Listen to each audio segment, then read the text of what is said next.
Si ignoras lo que ocurrió antes de que nacieras, siempre serás un niño. Cicerón. Una hora con la historia, un nuevo enfoque del pasado deshaciendo mitos, con Pío Moa y Kiko Méndez Monasterio, aquí, en Radio Inter. Muy buenas noches y bienvenidos a esta hora, a este escondite entre la semana que hemos elegido para eso, para deshacer mitos, para explicar lo de ayer y entender así lo de hoy. Pero antes que nada, escuchemos la petición de nuestro historiador de cabecera, don Pío Moa. Bueno, un pueblo que ignora su historia es un pueblo infantilizado que se condena a repetir lo peor de ella, tal como hoy observamos a cada paso. Esto lo decía el filósofo Santayana. Desde hace 4 décadas, la opinión pública viene siendo bombardeada masiva y subvencionadamente, es decir, que todos lo pagamos, con la falsificación del pasado, con las pésimas consecuencias políticas conocidas, es decir, auge de los separatismos, pérdida de soberanía, colonización cultural por el inglés, resurgimiento de los viejos odios de la República, corrupción, etc. Todo esto tiene mucho que ver con la falsificación de la historia, que es una corrupción más y muy grave. Este programa es de los muy pocos que luchan por llevar a la opinión pública el indispensable conocimiento de su historia, y para cumplir su misión necesita la colaboración activa de sus oyentes, que pueden difundirlo entre los conocidos y en las redes sociales, Twitter, Facebook, etc. Solo así saldremos del gueto. La democracia es en gran medida una cuestión de opinión pública y el análisis de la historia desempeña un papel clave en crear dicha opinión. Por tanto, amigos oyentes, reiteramos nuestro llamamiento. Que cientos, miles de ustedes enlacen y comenten el programa día tras día en las redes sociales. Esto es mucho más necesario de lo que a veces se piensa. Una hora con la historia puede escucharse en las frecuencias de onda media 918 y en frecuencia modulada en 93.5 en Madrid. Además en YouTube y en podcast, como saben ustedes.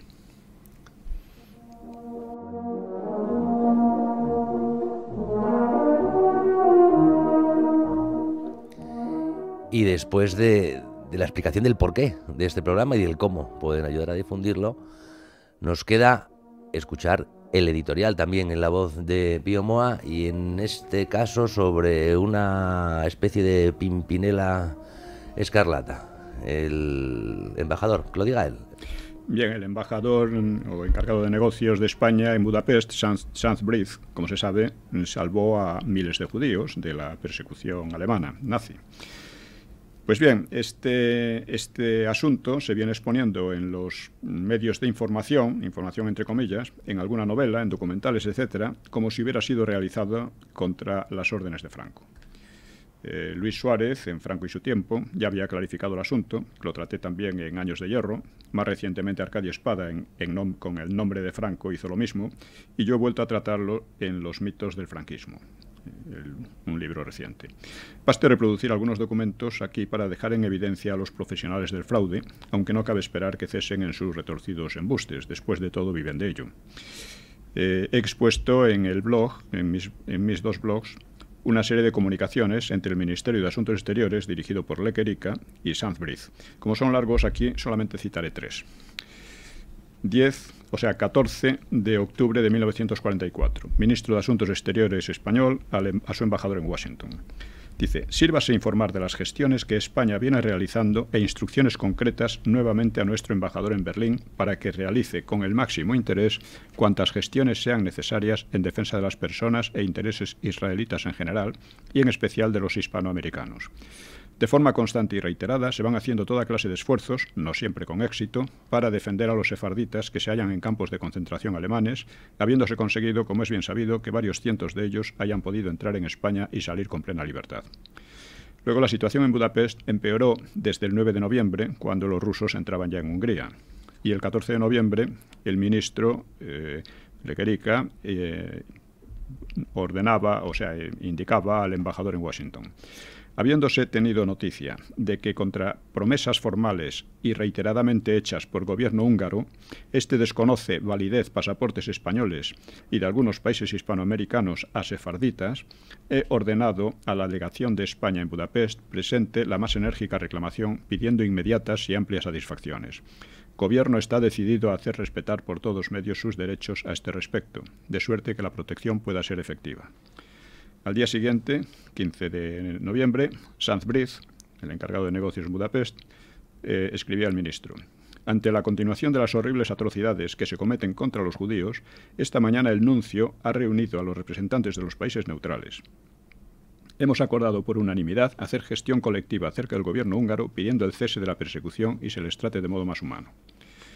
El 16 del 11, el ministro indicaba al embajador en Washington: encargado de negocios en Budapest, ha podido conseguir que Protección Española sea extendida oficialmente a favor de 300 judíos, a quienes, a pesar de no tener nacionalidad española, se ha concedido pasaporte nuestro provisionalmente. Además, ha expedido cerca de 2.000 cartas de protección, con las que hasta ahora se han salvado a otros tantos judíos de campos de concentración y deportación. Esta actuación, hecha tras insistentes órdenes por nuestra parte y múltiples reclamaciones diplomáticas, ha tenido extraordinaria eficacia precisamente en momentos en que los judíos eran más perseguidos.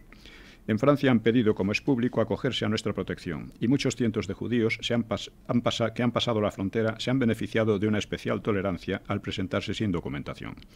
Judíos griegos han sido objeto de especialísima atención y después de haber hecho venir a varios grupos sacándolos de campos de concentración, seguimos reclamando insistentemente mejor trato para todos los sefarditas españoles en campos de concentración.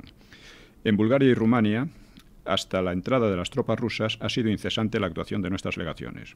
Múltiples y apremiantes reclamaciones han dado lugar en algún momento a situación difícil de nuestra representación en Berlín, que ha tenido que soportar momentos de mal humor por parte de las autoridades alemanas que no aceptaban interviniéramos en asuntos en los que no teníamos título jurídico para actuar. El 17. Sanz Briz al ministro: ayer por la mañana quedó cumplida la orden de Vuestra Excelencia, telegrama 92. Añadí verbalmente el contenido telegrama 93. El ministro de Negocios Extranjeros húngaro me dijo lamentaba los hechos acaecidos de los que eran responsables milicianos del partido, a quienes continuamente se exhortaba a respetar la documentación extranjera. A modo de excusa, añadió que lo mismo había ocurrido con otras legaciones y no solo la de España. En mi presencia, telefoneó a la persona encargada de las deportaciones y le ordenó destacar un oficial que, acompañado de un empleado de esta Cancillería, se dedicase a recoger judíos españoles de la interminable caravana que a pie se dirigía hacia la frontera alemana. Este gobierno está completamente desbordado y es incapaz de hacer respetar sus órdenes. En fin, creo que esto basta para indicar que había órdenes y se cumplían desde el gobierno español. De hecho, el embajador en Washington informaba el 2 de diciembre que el Congreso Judío Mundial, clausurado ayer, aprobó conclusiones publicadas hoy en la prensa, entre las cuales se expresa agradecer a España protección judíos perseguidos, especialmente Hungría. Verbalmente, miembros importantes del mencionado Congreso me han expresado también ese agradecimiento. Queda pues bien claro lo que realmente ocurrió. Por lo demás, Sanz Briz no fue un caso único, ni mucho menos. El señor Roland de Lavillon escribió: además de don Sanz Briz, hicieron lo mismo don Sebastián Romero Radrigales en Grecia, don Julio Palencia Álvarez en Bulgaria y mi propio padre, don Bernardo Royant Miota, en Francia, de donde salieron hacia España entre 1941 y 1944 más de 5.000 judíos, según cálculos de Chaim Avni. Este es un historiador judío que ha tratado el tema de una manera, pero bueno, lo ha tratado y ha dicho algunas verdades.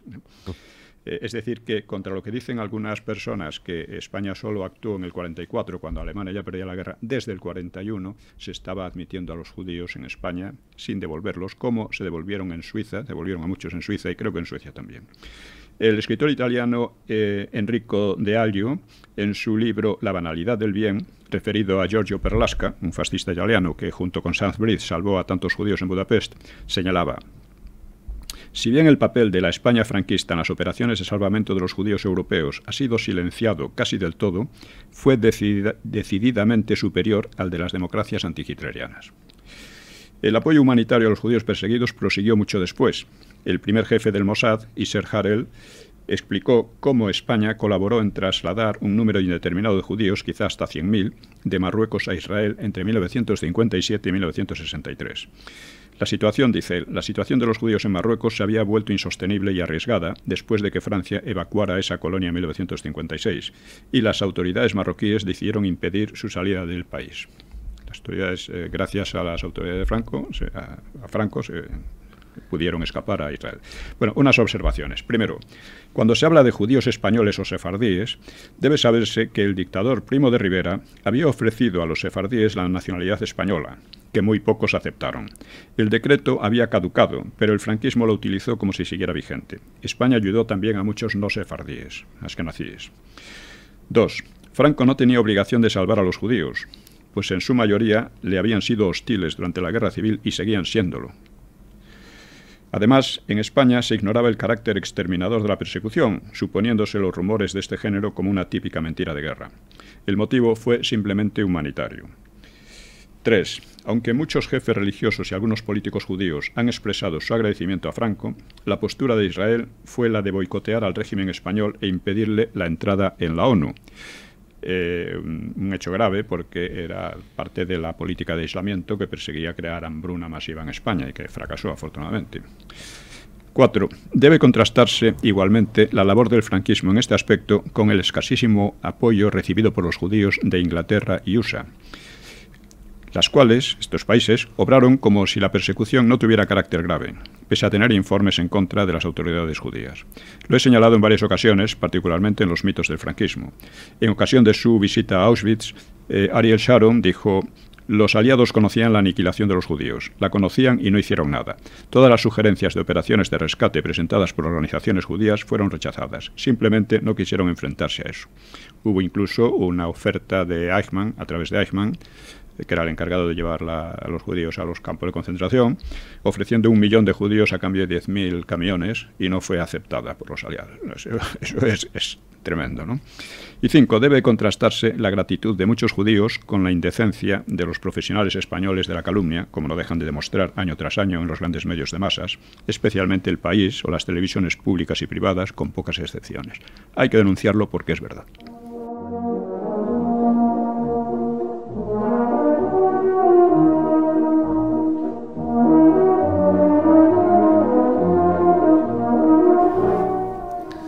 Hay que denunciarlo porque es verdad. Así acaba Pío Moa y es cierto, hay que denunciarlo y hay que explicarlo y hay que contarlo. A veces la mentira simplemente gana no por la fuerza de los argumentos, sino por la ausencia de una explicación pues clara, sencilla, documentada, como la que acaba de dar Pío Moa en aquel mundo, en aquella Europa tan convulsa. Yo me quedo pues con esa parte de que no solamente ingleses y americanos hicieron muy poco por salvar a los judíos, sino también en las partes de Europa no ocupadas. Quizá tiene que ver, no lo sé, con ese antisemitismo que no era, ni mucho menos, como algo quieran hacernos creer ahora, una actitud única y exclusiva del movimiento nacionalsocialista alemán. Es decir, el antisemitismo en Europa, en Francia, en Polonia, en las naciones centroeuropeas, siempre ha habido, claro. Y entonces, pues... Luego se apoyaba en parte, por ejemplo, la influencia de judíos en el partido bolchevique, en la CK, en la represión. Eso fue real también, claro. Sin embargo, ese antisemitismo en España no existía, no habló nunca. Al igual que en Italia. Italia hasta el final, hasta la República de Saló, pues Mussolini se resistió siempre a las leyes raciales, ¿no? En el partido fascista italiano había más judíos de los que proporcionalmente había en Italia. Sí. Eso es curioso. Sin embargo, yo creo que el drama... Don Rafael Núñez Huesca. Buenas noches. Cuéntenos. Don Pío y don Kiko.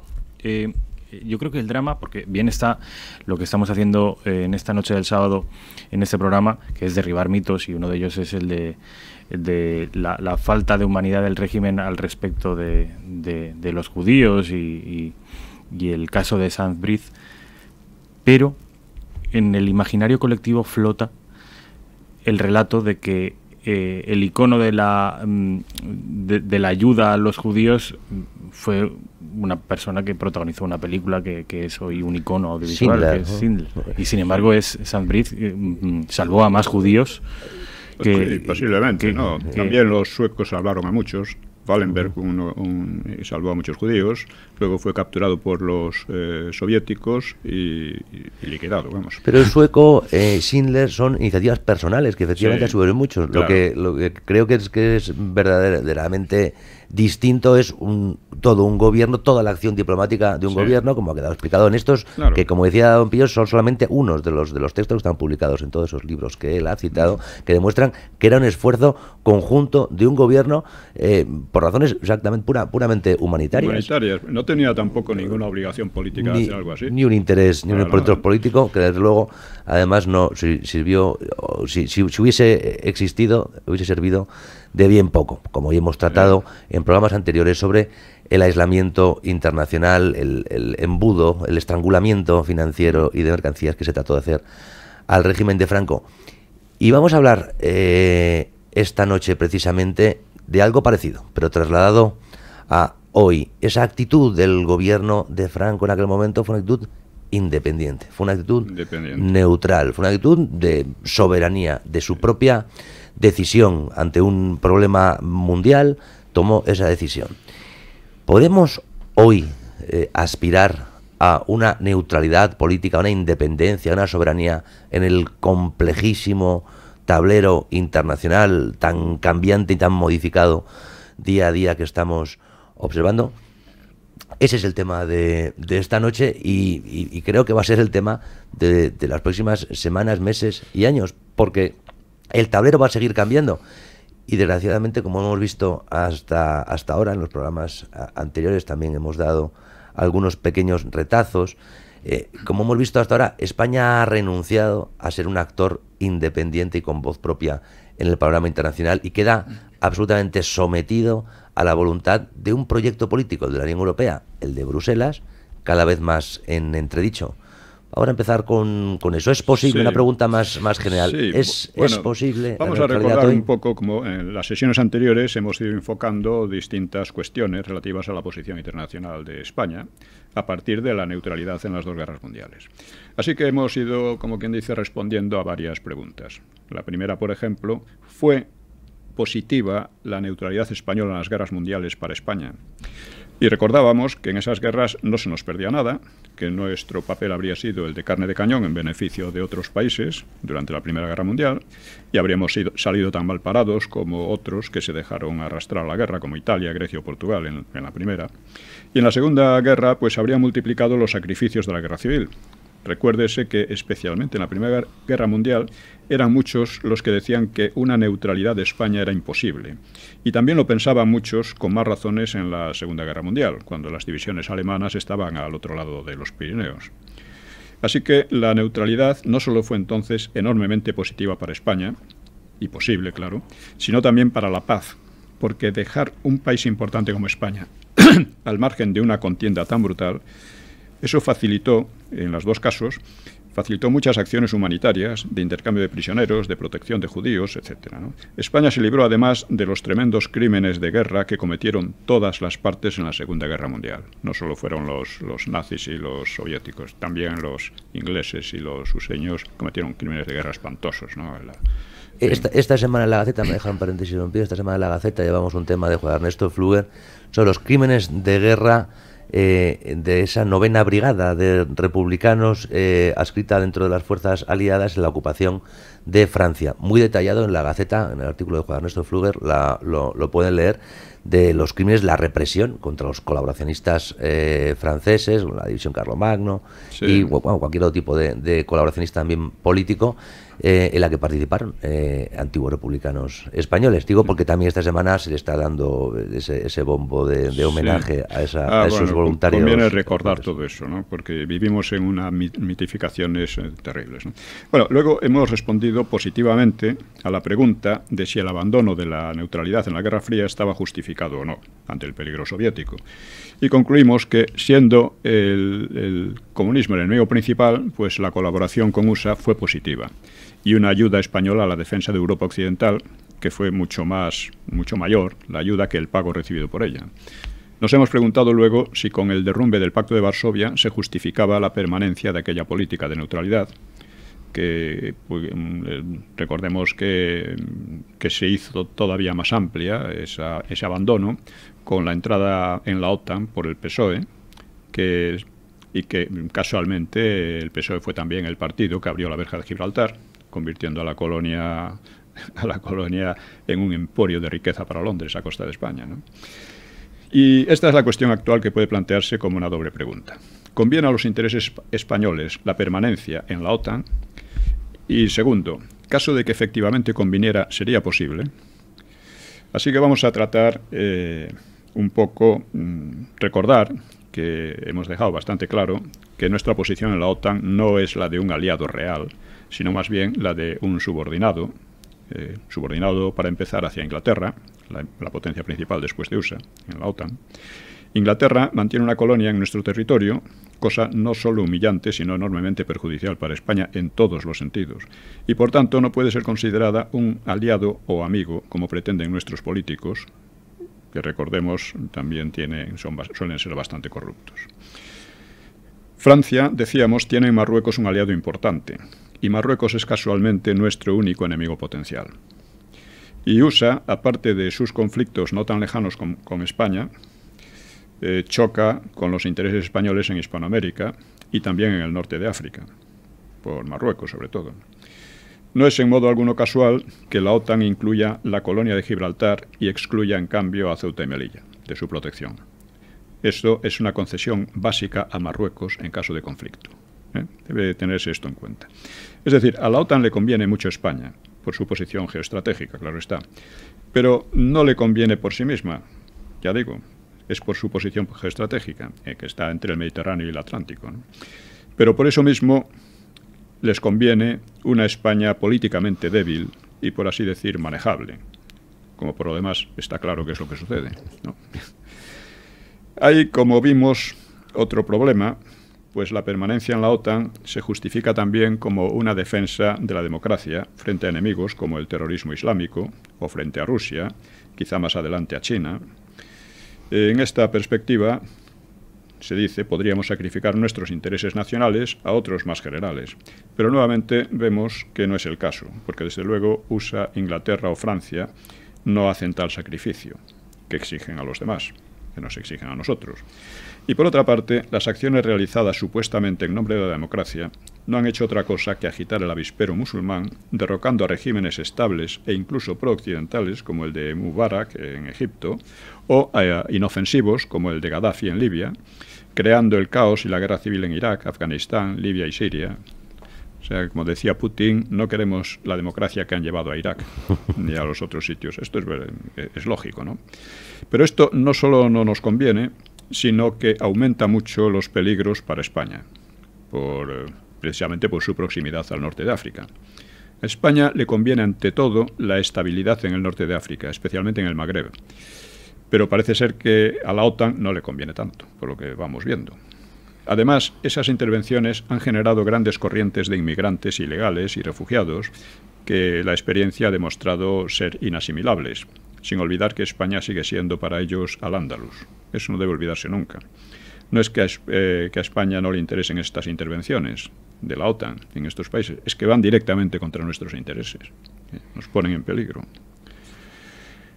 Finalmente, estamos viendo cómo la democracia en la Unión Europea está retrocediendo hacia un régimen oligárquico con sede en Bruselas, que trata de imponer por medios cada vez más totalitarios la ideología de género, la destrucción de las identidades nacionales, de la cultura cristiana, el abortismo, etc. En España acabamos de tener un ejemplo con el caso de la señora Cifuentes, que, pisoteando tranquilamente la libertad de expresión y de conciencia, ha confiscado, como quien dice, un autobús de Hazte Oír, porque decía algo que a ella no le gustaba.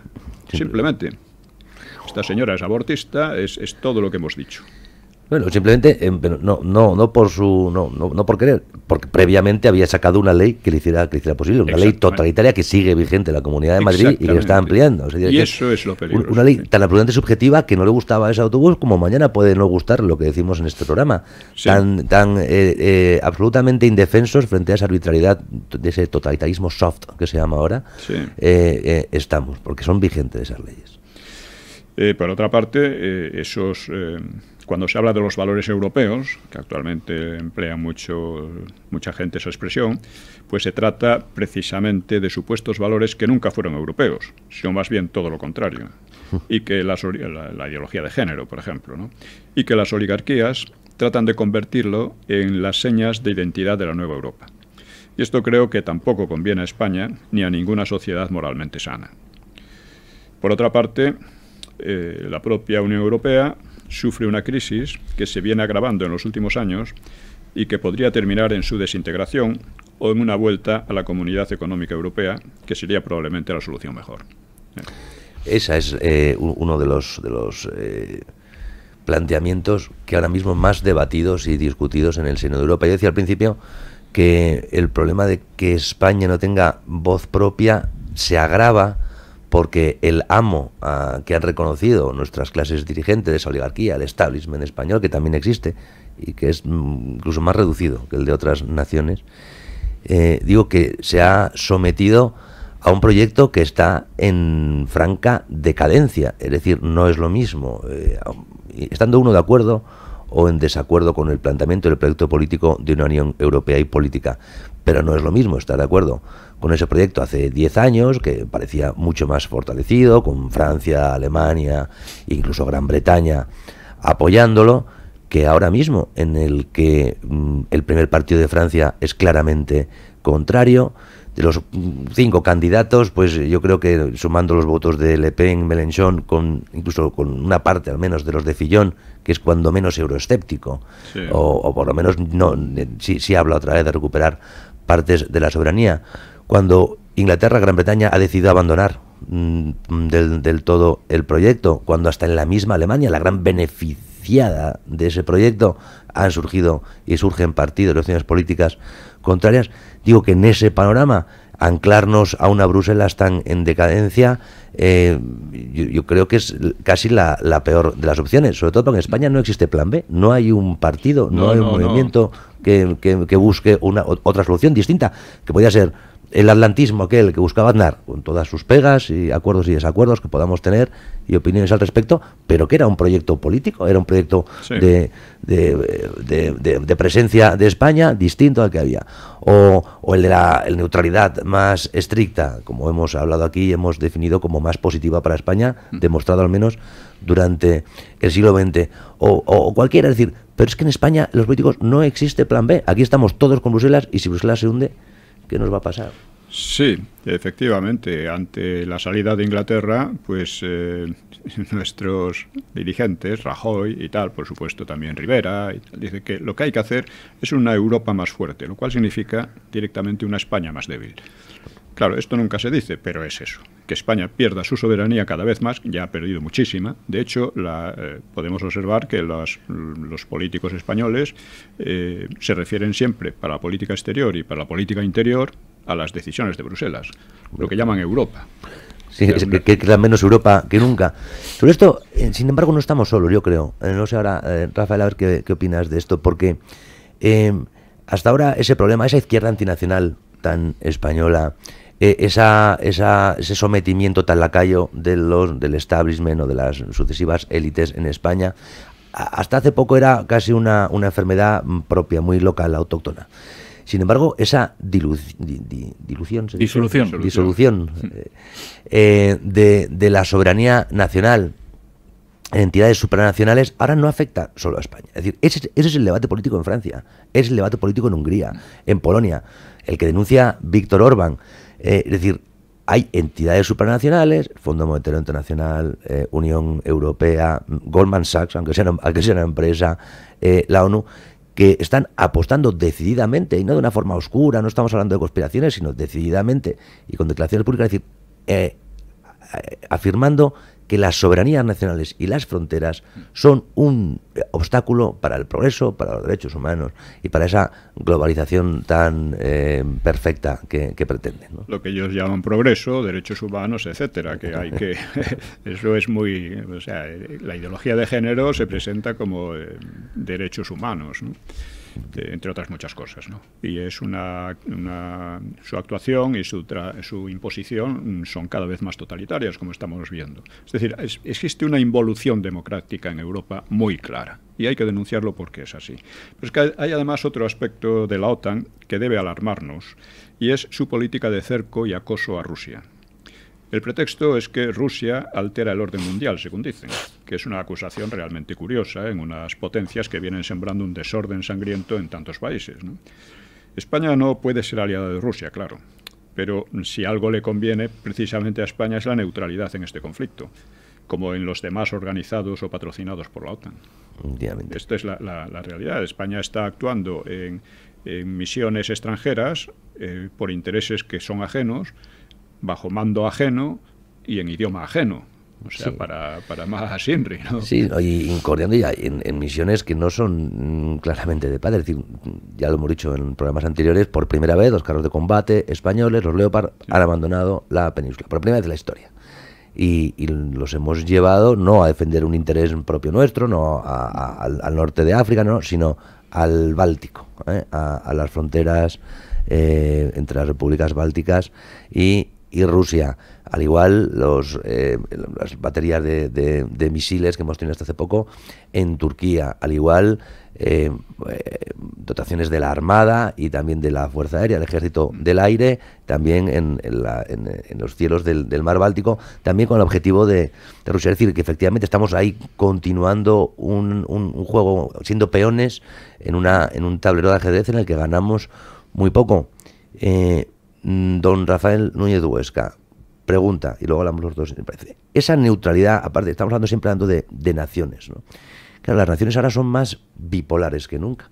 Es decir, ¿nos conviene estar cerca de Francia o no? ¿Cerca de Inglaterra o no? Habría que decir qué Francia y qué Inglaterra. ¿La Francia de Hollande o la Francia de Le Pen? Porque van a defender dos planteamientos y dos mapas radicalmente distintos. Sí. La Unión Europea, en el grupo de Visegrado, Hungría, Polonia, Eslovaquia, Chequia o el núcleo duro de Alemania. Es decir, es posible, y esta es la pregunta que os hago a los dos, a ver, que para defender la neutralidad España tenga que crear un planteamiento político equiparable en la defensa de la identidad propia, histórica, y en la soberanía nacional, equiparable, digo, a los fenómenos políticos que hay en Gran Bretaña, en Francia, en Alemania, en Italia, en Hungría, es decir, lo que se ha dado a llamar derecha alternativa, alt-right, como queráis decirlo. Yo creo que este asunto, como tantos otros a lo largo de la historia, nos pilla un poco a contrapié, en tanto que España, al contrario que los franceses, los británicos, los alemanes, carece de un relato nacional poderoso y musculoso. No porque no lo tenga, sino porque no se ha abanderado. Es decir, a partir del 75 y sobre todo con la llegada de los socialistas al poder, con la intención de abandonar una idea de España que se entendía anticuada, autoritaria, pasada de moda y que bebía de su legitimidad en la guerra, el relato nacional se reescribe y procura adherirse al europeísmo. En España, a partir de los años 80, europeísmo y democratismo pasan a ser sinónimos. Y nuestra forma de ser españoles era ser europeos, hasta el punto de que la identidad europea es hoy bandera no del Partido Socialista, tampoco del Partido Popular, ni de Ciudadanos, sino de todos los grupos parlamentarios sin excepción. No hay en los 350 escaños en el Congreso un solo diputado que ni siquiera discuta la idea de Europa, porque está tan asumido en el relato político español que Europa es lo que nos conviene, Europa es la fuente de todas las virtudes, de todas las democracias, que no hay una alternativa política. No hay, por supuesto, un frente nacional, no hay nada parecido. Recordemos que Podemos hizo campaña en contra del Brexit en Gran Bretaña, para decir, Podemos puede creer, no, podemos criticar cierta cúpula de oligarca de Bruselas, pero para ser ellos, para cambiarse por ellos, no porque quieran cambiar el proyecto. Sí, bueno, vamos a ver, estamos cayendo sin darnos cuenta en la perversión del lenguaje típica, ¿no? Hablando de Europa. Claro, sí, España siempre estuvo en Europa, no entró en Europa en un momento dado, siempre estuvo en Europa. Estuvo a su manera y con sus intereses, etcétera, ¿no? Lo que se trata aquí, cuando hablan de Europa, no es de Europa, es de una burocracia, unas oligarquías, es de la ideología de género, es del homosexismo, del abortismo, de todas estas cosas, ¿no? Una Unión Europea que está fomentando, por ejemplo, el aborto y al mismo tiempo la inmigración musulmana. Son cosas un poco alucinantes. Bueno, eso es lo que defiende el gobierno, los 4 partidos. Lo defienden de una manera u otra, unos con unos matices, otros con otros. Esto es una cosa extraña y su base está en la destrucción precisamente de una idea nacional de España. O sea, este llamado europeísmo, que no conoce Europa, o sea, he escrito hace poco el libro Europa, una introducción a su historia, dedicada a políticos y periodistas, que no lo van a leer, claro, pero precisamente para que sepan de qué hablan. Porque pasa lo mismo con... esto viene ya de lejos, del regeneracionismo, viene de Ortega, que decía que España era el problema y Europa la solución, pero él ni los regeneracionistas, para empezar, no tenían ni idea de lo que era Europa, que se estaba precipitando a la Primera Guerra Mundial, entre otras cosas. O sea, su análisis político era nulo, su análisis cultural era nulo también. Hombre, España está atrasada, necesita más ciencia, eso puede estar de acuerdo todo el mundo, no hace falta decir que... pero la idea que España era el problema era que España, como decía el propio Ortega, una de sus sandeces, porque en materia de política e historia dijo muchísimas sandeces, digo que España, que la historia de España era una historia enferma, anormal. ¿Qué entendería él por historia normal o sana? O sea, si usted coge la historia de Francia, de Inglaterra, de cualquier Alemania, son historias tremendas, mucho más tremendas que las de España, ¿no? En realidad.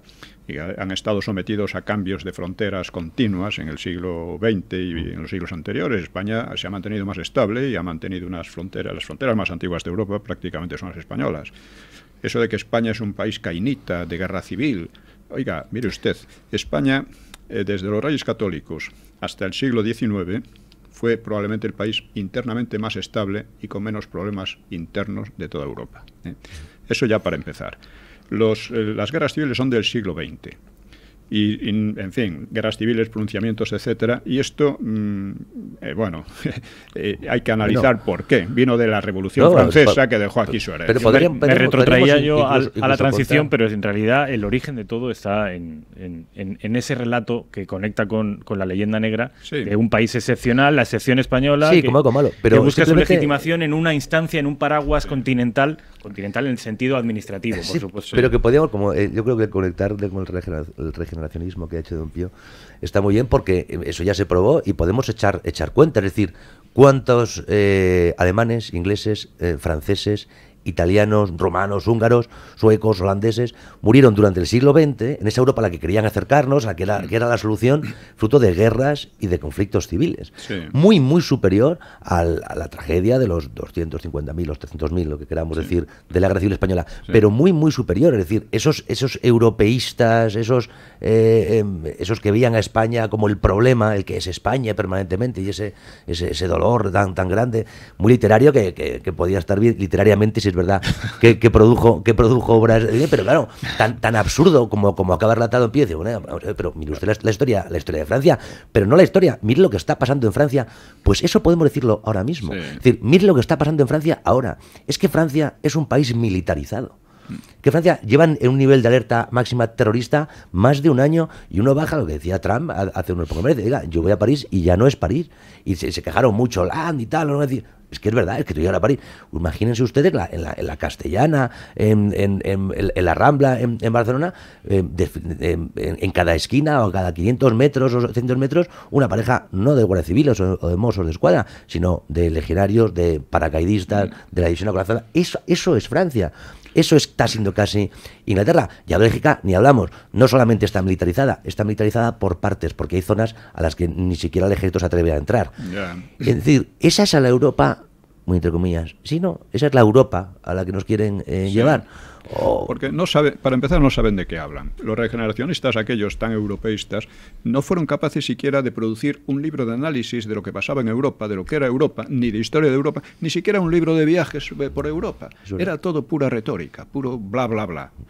Que creían que con unas cuantas frases mágicas o palabras mágicas, España iba a superar sus problemas.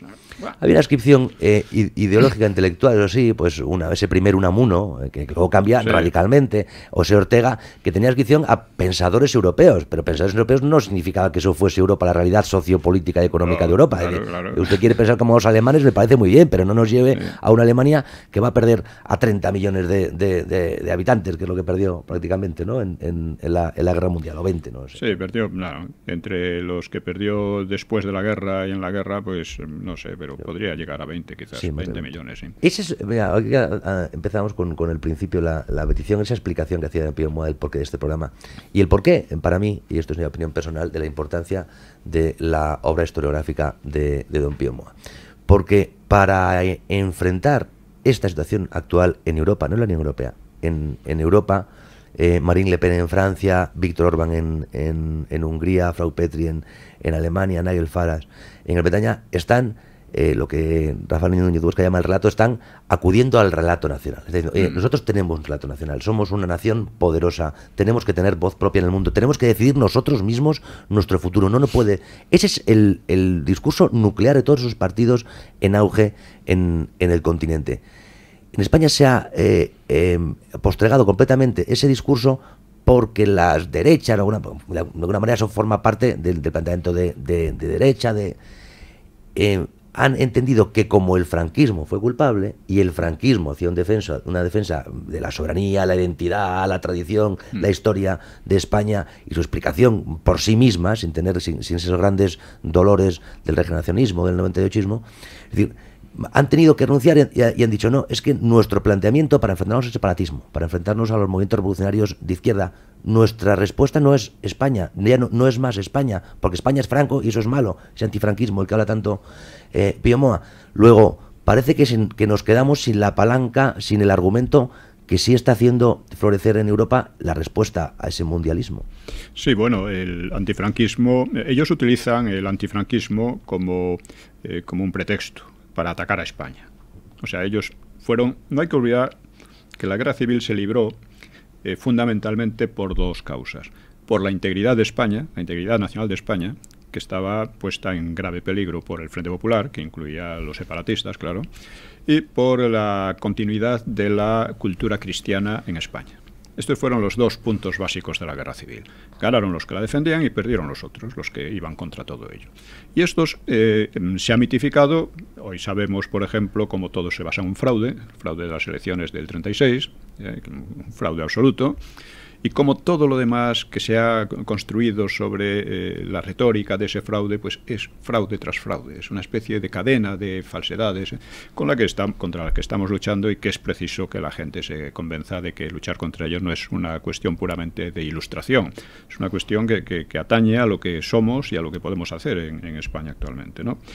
Pero en fin, volviendo al asunto de la OTAN, dice, está claro que USA y la UE han creado numerosos conflictos bélicos por todo el mundo, pretendidamente en nombre de la democracia, pero estos conflictos no solo no nos interesan, sino que constituyen un perjuicio y una amenaza más o menos próxima para nosotros. Nada se nos pierde en ellos, como no se nos perdía en las dos guerras mundiales, y podemos entonces plantear la cuestión de cuáles son nuestros intereses en concretos, en relación con un posible enemigo, ¿no? El único enemigo potencial que tenemos es Marruecos. Este es un país bastante agresivo, que ha reivindicado extensiones enormes de territorio de sus vecinos, entre ellos el antiguo Sáhara español, y ha sostenido guerras con Argelia y con España, y por supuesto reivindica las ciudades españolas de Ceuta y Melilla, y de modo no oficial los territorios del Imperio Almohade, que incluyen parte de España. O sea, esto está en su ideología, no tiene consecuencias políticas actuales, no lo reivindica abiertamente, pero está en su planteamiento general del Gran Marruecos, ¿no? Ahora bien, a pesar de eso, el potencial económico y militar de Marruecos es muy inferior al español. El PIB español es casi 4 veces el de Marruecos, es decir, el de Marruecos es de 274.000 millones contra 1 billón oficialmente. Pudiera ser algo menor el español. La renta per cápita es de unos $8.000 en Marruecos frente a unos 30.000 de España. Los presupuestos militares españoles son cerca de 4 veces los marroquíes también, en torno a 3.000 millones los de Marruecos y 11.000 millones los de España. Y está previsto además que los presupuestos militares se dupliquen en unos años, en 4 años. Es decir, dada la diferente potencia económica, España puede ampliar además sus presupuestos militares en caso de necesidad mucho más que Marruecos. Pero volvemos a lo mismo, don Pío, se incrementan, se duplica nuestro presupuesto no por iniciativa propia, sino por exigencia. No, pero estoy exponiendo la situación al margen. Sí. Al margen pero, es decir, España tiene la posibilidad... Como enemigo militar y económico, Marruecos es muy débil, no es rival, y durante mucho tiempo seguirá sin serlo, ¿no? Bueno, en algunos medios se crea un gran alarmismo sobre el aumento del poder militar marroquí, pero hoy por hoy y en bastante tiempo no... Si vamos a las cifras reales, no es un peligro excesivo, ¿no? Hay además tenemos intereses comunes con Marruecos, principalmente económicos y también políticos, ya que a todos nos conviene la estabilidad en el norte de África. Y esos intereses tienen también un peso disuasorio sobre una posible agresividad marroquí. Es cierto que España sufre problemas internos que se vienen agravando desde hace bastantes años, lo cual nos debilita, lógicamente, y una crisis política permanente, pero lo mismo ocurre incluso más acentuadamente en Marruecos. Por una parte, persiste cierto espíritu secesionista en el Rif, que ya ha dado lugar a represiones muy sangrientas, y por otra parte, el yihadismo también está presente en Marruecos. Por lo tanto, el único peligro real es el que provendría de la casta política española, tan propensa a complacer los intereses antiespañoles, tanto internos como externos. No vamos a hablar aquí del problema del Sáhara, yo creo. Es un problema, desde mi punto de vista, lo podemos tratar en otra ocasión. Simplemente a USA le interesaba absolutamente que Marruecos no fuera rodeada por Argelia por tierra, que era lo que iba a pasar si ganaba el Frente Polisario. Y si España hubiera ofrecido una posición firme y clara en relación con el Sáhara, probablemente USA habría apoyado a España. Pero la posición de los gobiernos entonces era extremadamente vacilante, y así que al final decidieron...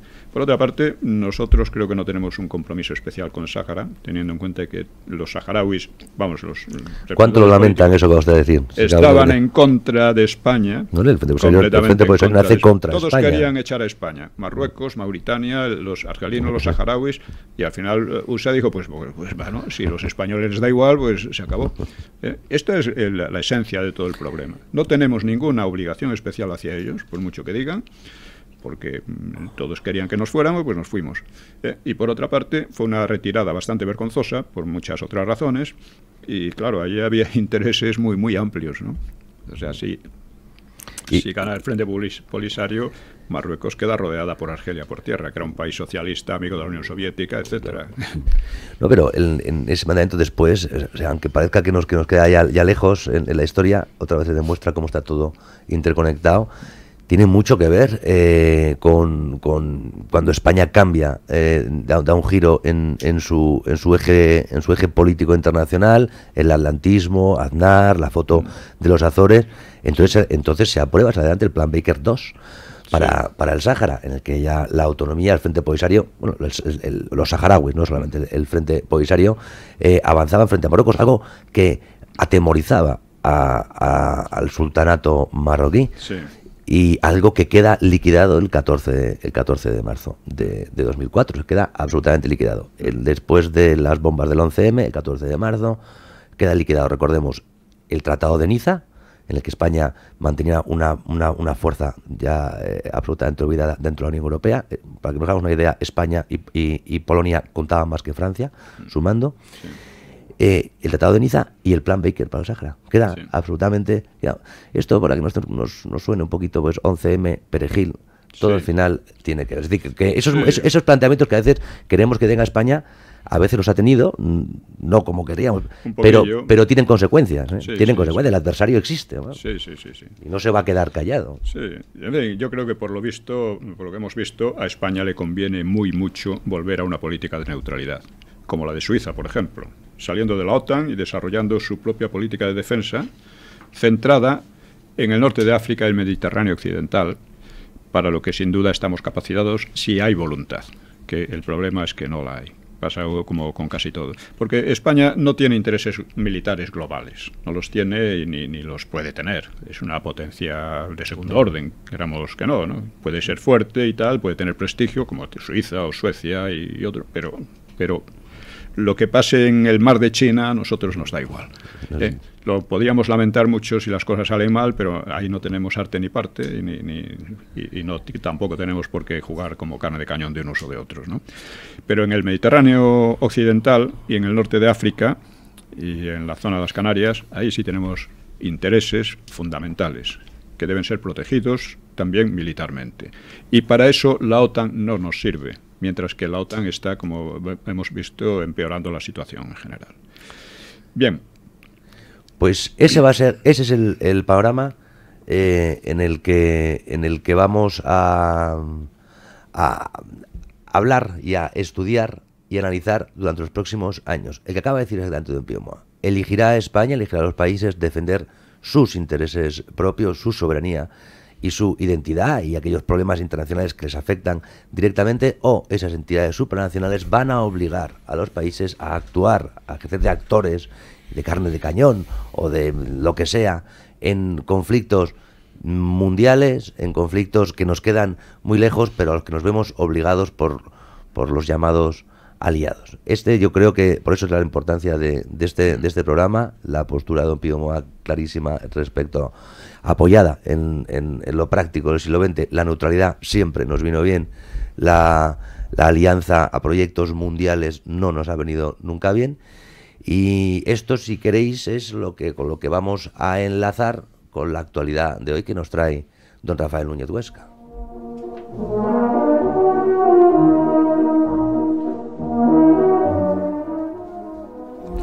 Bueno, pues durante esta semana don Pío y don Kiko han ocurrido cosas en el mundo que conectan, como siempre. La actualidad nos provee de abundante material siempre relacionado con todo lo que aquí tratamos, y es que esta pasada semana han ocurrido y siguen ocurriendo cosas en la península de Corea que preocupan y mucho, no solo a los surcoreanos, sino al principal y probablemente el único aliado, aunque cada vez lo es menos, de Corea del Norte, que es China.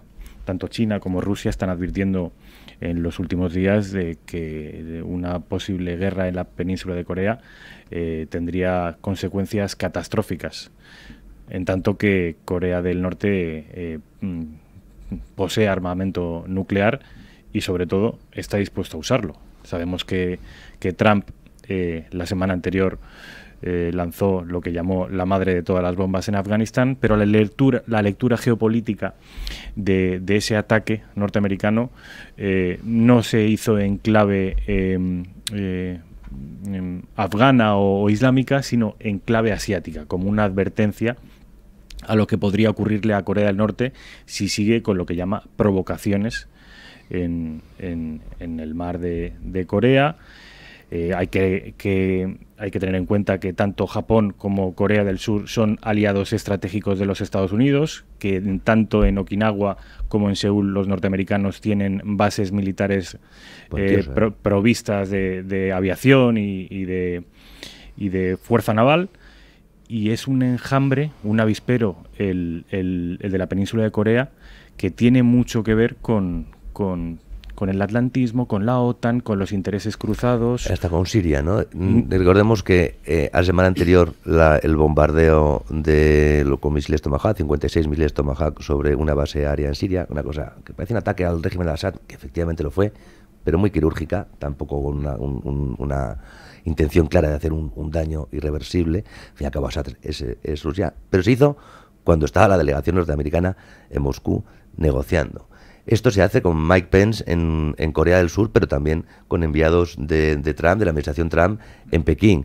Es decir, Trump está haciendo al fin y al cabo lo que dijo, que es renegociar. Voy a renegociar todo la situación de Estados Unidos, no a través de ONU y a través de mecanismos, sino uno a uno. Está negociando con Rusia, ataca a Siria. Está negociando con Pekín, rodea y amenaza a Corea y bombardea Afganistán.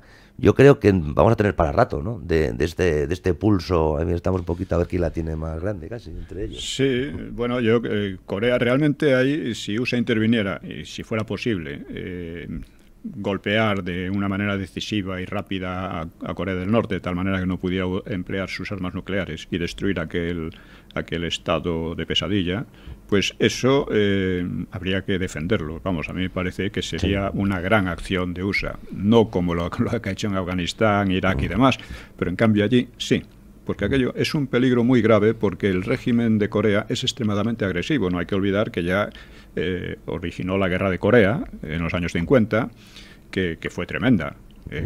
Aquello sí que fue una guerra, porque también fue guerra civil entre coreanos, y bueno, aquello comparado con la guerra de España, la guerra civil española, queda como muy poquita cosa, ¿no? Y el personaje que está al frente de ese régimen es un personaje que ha cogido a su tío y le ha echado a los perros hambrientos delante de él, o que fusiló a uno de los generales que él creía desleal con un cañón de gran calibre, ¿no? De verdad, es que son cosas que parecen es un loco, ¿no? de villanos de James Bond. O sea, es una cosa... Es un régimen de opereta. E incluso a otro militar, también con vínculos familiares, llegó, según dice la inteligencia surcoreana, a quemarlo con un soplete.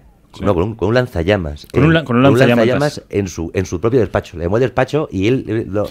Bueno, es una decir, cosa... En manos de este tipo está el botón nuclear norcoreano. Y es por eso que, si, como dice Don Pío, si se produjera un ataque, aunque fuera preventivo, por parte de los norteamericanos, la respuesta internacional sería nula. Es decir, todo el mundo obtendría el beneplácito internacional porque es un factor de desestabilización, probablemente el más importante en el Pacífico, y que nadie duda de que Trump necesitaría poco para hacer valer el poderío militar norteamericano. Nos quedan 2 minutos, una pincelada más, otra noticia. Una pincelada más, muy relacionada también con las causas o los motivos por los que en España no existe un ánimo soberanista como pueda ocurrir en Francia.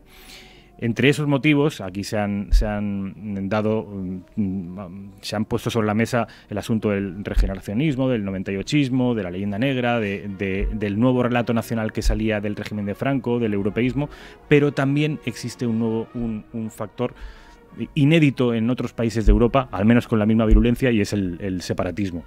El pasado miércoles, Junqueras, que no es ni más ni menos que el vicepresidente de la Generalitat de Cataluña, dijo públicamente que si finalmente el Estado español no permitía un referéndum de secesión, abogarían por la vía unilateral y esto no es la Asamblea Nacional de Cataluña ni es Òmnium Cultural, es el vicepresidente de la Generalitat, era partidario, se mostraba públicamente partidario de proclamar la independencia, no sé si ha asomado al balcón de la Generalitat, pero proclamar una independencia. Esto está pasando en la cuarta potencia de la Comunidad Económica Europea, que tiene graves problemas de unidad interna, y puede ser una de las causas por las que un país así decida, de alguna manera, elevar su soberanía a una instancia superior, diluirla, para así... Claro, eso es una estupidez, porque si nosotros no resolvemos nuestros problemas, no nos los va a resolver nadie. Y por otra parte, a ver si se deciden de una vez, hombre, a ver si repiten otro 34. Es lo que... Esperando eso, y aquí lo analizaremos y nos reiremos muchos también entonces del señor Junqueras. Muy buenas noches, les esperamos la semana que viene, en esta hora, con la historia. Les habló Kiko Méndez Monasterio.